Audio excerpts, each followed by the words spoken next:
Grandstand Bettors here with your daily free sports pick for Monday, August 16th. We have an MLB pick for you today, but just a reminder, if you're new to Grandstand Bettors, go ahead and hit that subscribe button. Make sure you don't miss any of our free picks, free predictions here on our channel. Also, while you're at it, we are only 3 weeks away for college football and about a month away from NFL. Go ahead and smash that like button if you cannot wait for this MLB-only betting season to be over. I cannot wait for college football and NFL. So smash that like button for football getting back on the betting slate.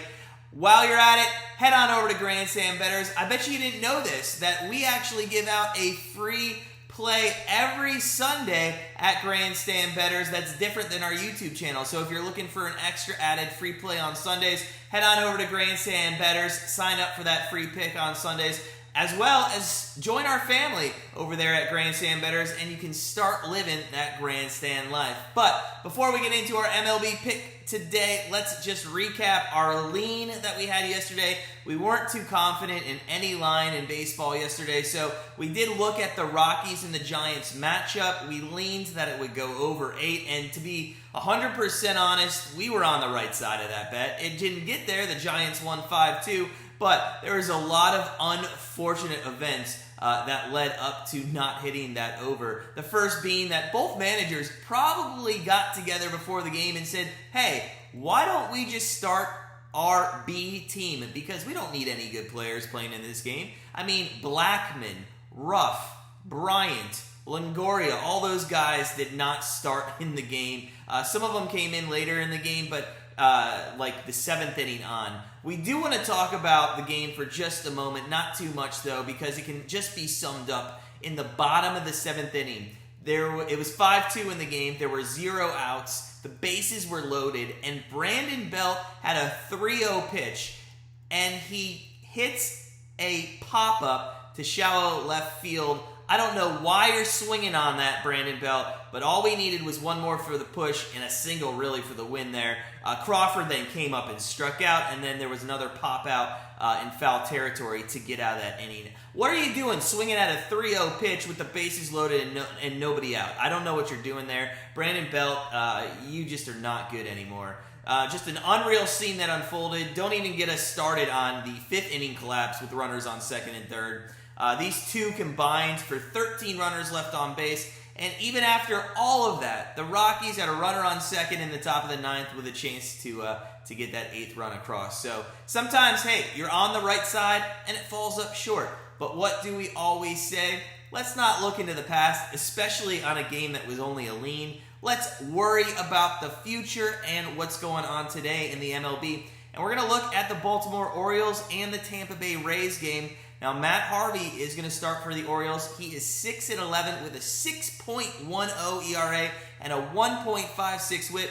He has faced the Rays this season just once.